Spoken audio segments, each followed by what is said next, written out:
Espace TV, le 22h.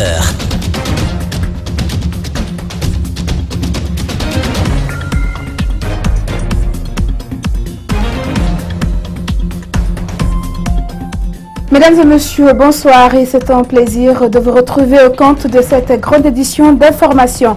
Au sommaire, Maître Salif Kébé est officiellement le nouveau président de la Commission électorale nationale indépendante. La Cour constitutionnelle a jugé conforme à la loi la procédure de destitution de Bakary Fofana. Nous sommes sur le point de connaître la fin du calvaire pour des usagers du train Conakry Express. La locomotive reprend le trafic dès ce mercredi. Et ce mardi déjà, la direction de la Société nationale des chemins de fer a effectué le trajet habituel avec ses travailleurs sous les regards des populations tous joyeux. Et puis en Sierra Leone, la pluie a provoqué des torrents de boue, des inondations et l'effondrement d'un pan entier de collines. Le bilan fait état de plus de 300 personnes pour le moment. C'est la pire catastrophe naturelle qui ne s'est jamais produite en Afrique.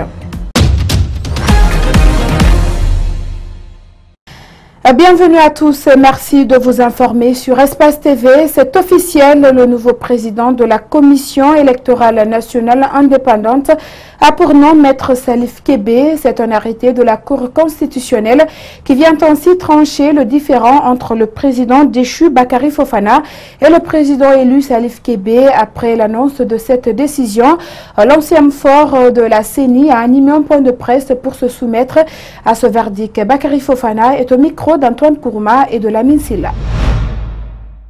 Le 31 juillet 2017, nous avons saisi la Cour constitutionnelle d'une requête en annulation du vote du 4 juillet 2017 survenu à la Commission électorale nationale indépendante.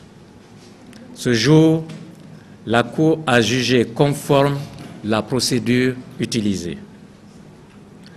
Nous prenons acte de la décision de la Cour constitutionnelle intervenue ce lundi 14 août 2017, confirmant M. Amadou Salif Kébé comme président de la CENI. À cet effet, j'adresse mes félicitations à M. Kébé, auquel je souhaite mes vœux de réussite à la tête de l'institution électorale. Je remercie tout le personnel de la CENI et les commissaires qui ont œuvré à nos côtés durant ces années pour relever les défis liés à l'organisation des différentes élections. Nos remerciements vont également aux populations guinéennes qui nous ont apporté leur soutien nécessaire ainsi que leur confiance. Nous remercions l'ensemble des acteurs de la classe politique et les organisations de la société civile pour leur soutien tout au long de ces années. Il en est de même pour l'ensemble des acteurs médiatiques et les partenaires techniques et financiers de la Guinée. Nos remerciements vont au chef de l'État et au gouvernement de la République de Guinée pour leur appui constant et régulier qui nous ont permis d'organiser les élections dans les meilleures conditions possibles. Nous renouvelons notre gratitude à Dieu, le Tout-Puissant, et implorons sa grâce et sa miséricorde. Après la décision de la Cour constitutionnelle, des acteurs de la société civile exhortent la nouvelle équipe à fédérer l'ensemble des commissaires pour aller rapidement aux élections locales tant attendues. C'est un reportage de Mamadou Kalisso et de Yacouba Traoré. Le différend entre Bakary Fofana et Salif Kébé est sur le point de connaître son épilogue. La Cour constitutionnelle a tranché ce lundi en faveur des commissaires frondeurs qui ont élu Maître Kébé. Selon le responsable de la PQD, cet arrêt de la Cour vient à point nommé. Il faut se réjouir de ce dénouement parce que c'est l'institution qui se stabilise et qui maintenant peut vraiment travailler sur les enjeux de sa mission. Pour éviter de telles crises à l'organe chargé d'organiser les élections en Guinée, la nouvelle équipe devrait fédérer l'ensemble des acteurs impliqués dans le processus électoral. Cette mobilisation doit commencer à l'interne, estime cet activiste de la société civile. réunit tous ses collaborateurs, que ce soit les commissaires de la CENI, ceux qui étaient pour lui, ceux qui étaient contre lui, que ce soit les travailleurs, c'est de faire en sorte qu'ils puissent effectivement les réunir, qu'ils puissent les parler un langage franc, un langage d'unité pour les permettre de faire face réellement aux élections.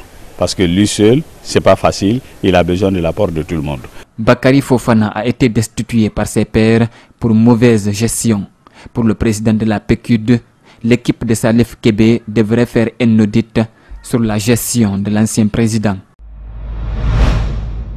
Le président du Parti des démocrates et pour l'espoir a entamé une tournée en Haute-Guinée. Ousmane Kaba a profité de l'occasion pour dénoncer l'état du régime, notamment la corruption, l'insécurité et le taux de chômage galopant. Il ne s'est pas contenté de fustiger, il a également préconisé des solutions en améliorant le taux de croissance et la formation des jeunes. Reportage.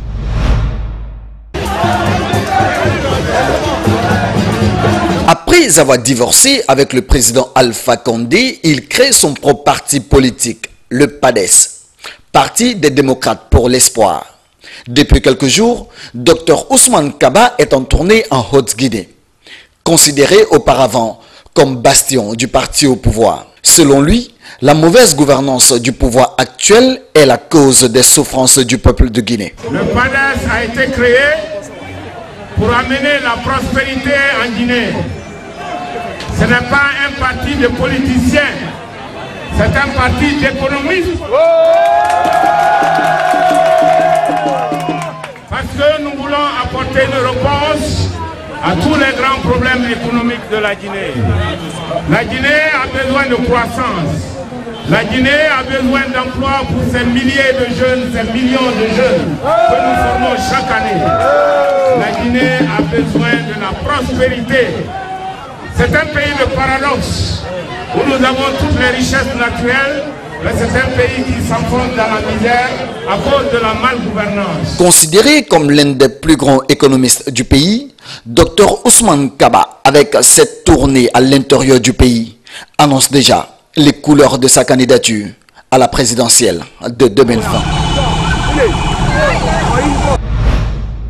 Et puis, sur un autre plan, à un mois de l'ouverture des classes, le ministre de l'Enseignement préuniversitaire et de l'Alphabétisation a visité ce mardi des chantiers. Cette tournée a conduit Ibrahima Khalil Konaté Kaokare à s'enquérir de l'état d'avancement des travaux de construction des écoles dans la capitale pour une rentrée scolaire réussie. Malik Sangana Kamara et Aboubakar Dintouré. Accroître le taux de scolarisation en construisant des écoles, tel est l'objectif du ministre de l'Enseignement préuniversitaire. Dans la capitale, plusieurs chantiers sont ouverts. Au quartier Bianzin, 24 salles de classe sont en construction, mais il n'est pas sûr que les travaux prennent fin avant l'ouverture. Je pense que le délai, c'est difficile de le respecter, mais bon, comme ça vient du haut sommet de l'État, on va essayer de s'efforcer. L'école primaire de Bessia, aussi en construction depuis 2016, peine à finir. La présence du ministre réconforte les citoyens de ce quartier.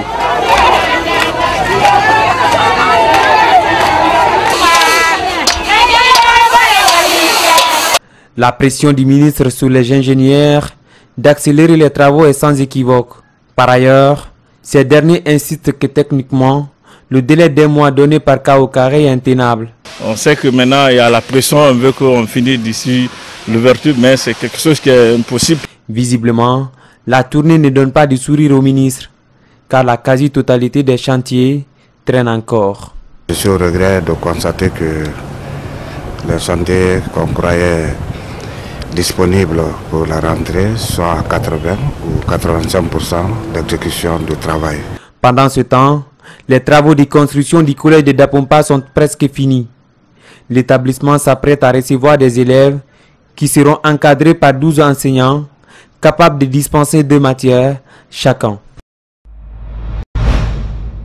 Beaucoup de retard, certes, mais Conakry Express est en marche. Les autorités guinéennes, chinoises et russes ont trouvé un accord hier sur la mise en circulation du train. Ce matin, le directeur de la Société nationale des chemins de fer et les travailleurs ont pris le train direction Kagbélé, puis le petit bateau. Tout au long de la route, l'ambiance est totale. Beaucoup de choses vont changer dans la circulation. C'est un grand format de la rédaction, signé Mamadou Saluba et Ibrahima Souri Kamara. Embouteillage, problème de taxi, longue file d'attente à cause de l'arrêt de ce train. Se déplacer à Conakry était devenu un véritable casse-tête. Ce matin, nous voici à bord de Conakry Express. Il est déjà en marche avec beaucoup de sièges vides, mais à partir de demain, se trouver une place ici va être très difficile. 10 mois de congés techniques et quelques mois de négociations avec les Chinois et les Russes, Conakry Express est en marche. 2000 places libérées à la population, les travailleurs exultent. Nous allons dire Dieu merci, Alhamdulillah, pour la reprise. Et nous allons prier le bon Dieu pour que ce soit un travail garanti, une reprise garantie que je voulais dire. Aujourd'hui, c'est à bord du train qu'il se trouve, pas au café. Durant les 10 mois de congés techniques, Alassane se débrouillait dans la télécommunication. Père de 2 enfants, comme d'autres travailleurs qui ont eux aussi souffert de l'arrêt de ce train. Depuis qu'on est à la maison, on ne fait que courir pour ne pas que les loyers, les chefs de loyer nous voient, parce que nous sommes les locataires. Et avec combien de mois, il faut seulement courir en rentrant et se cacher. Courir en sortant et se cacher en rentrant. Ils ont compris que chômer n'est pas facile. Attendre au bord de la route, pas non plus aisé. Malgré que nous, on était habitués à souvent être dans Conakry Express pour les déplacements. Et après l'arrêt du train, on a eu de sérieux problèmes. Pour se déplacer, il fallait se lever très tôt à 5 h du matin. Et pour rentrer encore, il fallait rentrer très tôt, juste pour éviter les files d'attente et les embouteillages vraiment qui faisaient souffrir beaucoup la population guinéenne. La joie, c'est aussi la population qui, à partir des fenêtres, lève les mains, danse. Leur locomotive longtemps restée immobile vient mettre fin aux longues files d'attente.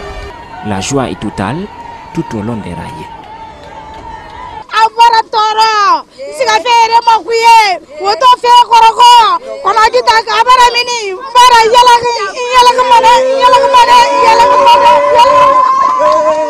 Le résultat de quelques mois de négociations.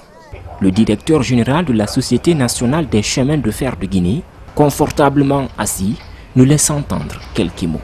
Le train a été réquisitionné, mis à la disposition de la Société nationale des chemins de fer pour le gérer et l'administrer. C'est ce que nous sommes en train de faire. À bord du Conakry Express, les clims marchent, les écrans aussi. Espérons que la dette de 42 millions de dollars avec les Chinois va être bientôt payée et que les Russes vont nous accorder suffisamment de temps sur le rail. Des déchets plastiques à perte de vue, à cela s'ajoutent les copeaux de bois, tout un ensemble réuni pour donner une décoration insalubre au débarcadère de Dabondi dans la commune de Matoto. Les pêcheurs angoissés se résignent et vivent au quotidien avec l'insalubrité. Reportage Gabriel Ba et Mohamed Aloussieni Kamara. Des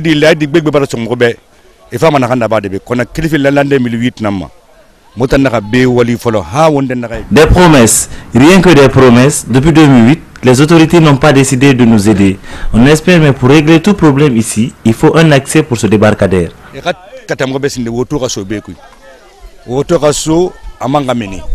Débarcadère de Dabondi. Un spectacle désolant et indescriptible s'offre à cet endroit aux grandes dames des pêcheurs. Il s'agit des immondices dont la gestion ne semble intéresser personne. On ne parvient pas à gérer parce que même si on dit à les gens de ne pas mettre les ordures, les gens viennent la nuit, ils mettent les ordures ici. Donc on n'a pas d'autres possibilités. À toutes les entrées du débarcadère, la puanteur est insupportable. Les ordures qui occupent une surface un peu plus large risquent même de faire disparaître le port artisanal. Une conséquence qui ne laisse pas indifférents les pêcheurs qui interpellent les responsables en charge du secteur pour aménager leur plateforme. Pour ramasser ces ordures, il faut un accès pour les véhicules. On ne peut pas se débarrasser pour l'instant de ces immondices.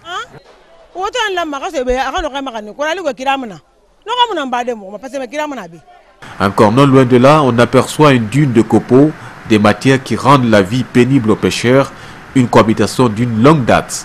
Alors que ces visages non reluisants du débarcadère présentent quasiment les mêmes caractéristiques que les autres de la capitale, la santé des pratiquants en dépend, mais face à l'insouciance des autorités locales, ils sont soumis à la résignation.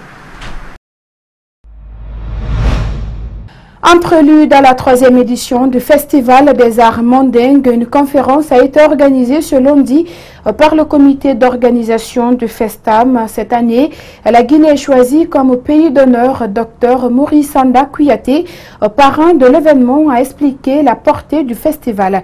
Alseni Bari, Hadja Fatoumata Fofana et Yacouba Traoré. Le Festival des Arts Mandingues se tiendra du 25 au 27 août en Côte d'Ivoire. Il est placé sous le thème « L'excision », une manière selon les organisateurs d'attirer l'attention des leaders politiques et religieux sur la pratique abominable dont les jeunes filles subissent chaque année. Avec le comité, nous avons choisi ce thème pour aussi nous faire entendre en Côte d'Ivoire. Et par rapport à M. Maurice Sanda Kouyaté, que nous savons qu'il pourra nous apporter beaucoup avec ses expériences, ses connaissances, nous ne pouvons que choisir la mutilation génitale féminine. Selon un rapport de l'UNICEF en février dernier, 200 millions de femmes ont subi une mutilation génitale contre 140 millions en 2014. Plusieurs femmes meurent chaque année à cause de ce fléau. Les plus chanceuses sont confrontées à des infections, des complications à l'accouchement et à des troubles mentaux. Ce thème traverse donc le Mandingue pour toucher le reste du monde. Je ne peux que les féliciter et dire qu'il y a une conjonction de nos efforts maintenant. Dans les artistes, vous avez vu, il y a des artistes émérites qui vont participer. Ici en Guinée, tous les grands artistes vont participer. En Côte d'Ivoire, Burkina Faso, le Mali, tous ces pays, bon, la Côte d'Ivoire, tous ces pays, les artistes de ces pays vont participer. Et c'est des grosses pointures. Donc je suis très heureux. L'État guinéen promet d'user de tous les moyens pour la réussite de ce festival, non seulement en termes de mobilisation d'artistes, mais aussi en termes d'accompagnement. Et puis, cette brève, les chrétiens catholiques ont célébré ce 15 août l'Assomption. Cette fête marque l'élévation de Marie, mère de Jésus-Christ, partout en Guinée. Des prières ont été faites pour que règne la paix et la prospérité dans le pays. Et puis sport, le secrétaire général de la FIFA poursuit sa visite de travail à Conakry. Ce mardi, elle a rencontré le comité exécutif de la Fédération guinéenne de football. En toile de fond, discuter de la gestion du football guinéen afin de redynamiser les relations entre la FEGIFOOT et la Fédération internationale de football association. Des mesures d'accompagnement ont été annoncées à l'issue de cette rencontre. C'est un compte rendu de Makiso et de Lamine Silla. Fatma Samoura compte s'impliquer personnellement dans le développement du football guinéen. La secrétaire générale de la FIFA a profité de sa rencontre avec le comité exécutif de la Fédération guinéenne de football pour solliciter plus de transparence et de la rigueur dans la gestion du sport roi au sein de la FEGIFOOT. Pour nous, la gouvernance n'est pas vraiment un vain mot. C'est une qualité que nous exigeons de tous nos 211 associations membres. Et la Guinée ne fait pas exception. Aussi, Monsieur le secrétaire général, nous continuerons vraiment à compter sur votre entière disponibilité, mais également sur vos compétences et vos qualités humaines pour pouvoir rappeler ce message constant de la part de la plus haute hiérarchie. Plus vous en ferez dans le sens de restaurer la transparence, mieux nous serons disposés à vous aider à restructurer votre football, à avoir beaucoup plus de jeunes. Nous sommes venus pour apporter en plus au football guinéen et non pour profiter de ce sport. C'est en substance ce qu'a affirmé le président de la Fédération guinéenne de football Antonio Soare a dans sa déclaration rassuré la secrétaire générale de la FIFA quant aux dispositions prises par son instance pour redorer l'image du football guinéen. Je voudrais vous donner l'assurance que des dispositions seront prises par notre équipe pour une utilisation judicieuse et efficace des aides et subventions financières que favorise cette fructueuse relation entre la FIFA et la Fédération guinéenne de football. Après une visite à la Fédération guinéenne de football, la secrétaire générale de la FIFA poursuivra sa série de rencontres avec le président Alpha Condé et ce mercredi, avant sa conférence de presse, elle se rendra au centre technique sportif de Nongo, c'est dans la commune de Ratoma. Voilà, c'est la fin de ce journal réalisé par toute l'équipe technique et rédactionnelle d'Espace TV. Merci à tous de l'avoir suivi et surtout merci de votre fidélité et bonsoir.